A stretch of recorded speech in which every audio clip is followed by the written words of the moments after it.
Hi friends, welcome to our channel. இன்றைக்கி நம்ம சேனலில் என்ன பார்க்க போகிறோன்னா லஞ்ச் பாக்ஸ் ரெசிபி தாங்க பார்க்க போகிறோம்.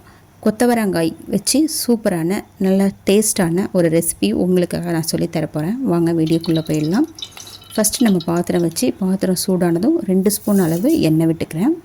கடுகு, உளுத்தம்பருப்பு, கடலைப்பருப்பு இது மூணுத்தையும் 1 ஸ்பூன் அளவு நான் எடுத்திருக்கேன். இது கூட சேர்த்து நல்லா பொரிய விட்டுடலாம். பொரிஞ்ச பிறகு ஒரு பெரிய வெங்காயம் சின்னதாக கட் பண்ணி சேர்த்துக்கலாம். இது கூட ஒரு கொத்து கருவேப்பிலை சேர்த்து வதக்கி விட்டுக்கலாம். வெங்காயம் ரொம்ப சுருள வதங்கணும் தேவையில்லை, ஓரளவு வதங்கினா போதும். ஓகேவா?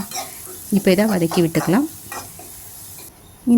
இந்த அளவு வதங்கினா போதும். இது கூட 5 பூண்டு பல் இடித்து சேர்த்துக்கலாம். பூண்டு கண்டிப்பாக சேர்த்து செய்யுங்க.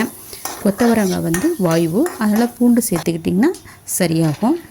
இப்போ ஒரு 100 கிராம் 150 கிராம் இருக்கும் கொத்தவரங்காயை சின்ன சின்னதாக கட் பண்ணி சேர்த்துருக்கேன். இது கூட 1/4 ஸ்பூன் மஞ்சத்தூள், 1 ஸ்பூன் தனி மிளகாய் தூள் சேர்த்துருக்கேன். அளவான உப்பு சேர்த்து ஒரு 5 நிமிஷத்துக்கு அடுப்பை சிம்மில் வச்சு நல்லா வதக்கி விட்டுக்கோங்க. காரம் அதிகமாக தேவைன்னா நீங்கள் கூடுதலாக சேர்த்துக்கோங்க. நான் குழந்தைங்களுக்கு கொடுக்கறதுக்காக கொஞ்சம் காரம் கம்மியாக சேர்த்துருக்கேன். இது 5 நிமிஷம் வதங்கின பிறகு 1/4 டம்ளர் அளவு தண்ணி சேர்த்து கிளறி விட்டு அடுப்பை சிம்மில் வச்சு மூடி வச்சுருங்க, வேகட்டும். அதுக்குள்ளே நம்ம தேங்காய் அரைச்சி எடுத்துகிட்டு வந்துடலாம்.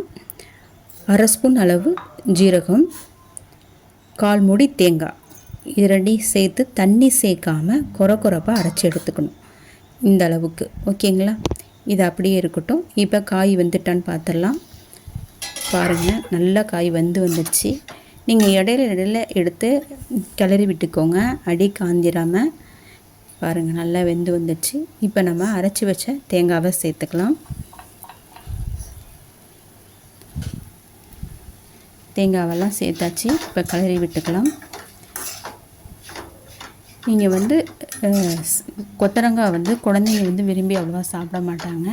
அவங்களுக்கு இதே போல் நீங்கள் ஸ்கூலுக்கு லஞ்ச் பாக்ஸாக சாதம் சேர்த்து கிளறி கொடுத்தீங்கன்னா காய் கொடுத்த மாதிரி இருக்கும், நமக்கு சாதம் சாப்பிட்ட மாதிரி இருக்கும். கண்டிப்பாக இதை செஞ்சு கொடுங்க.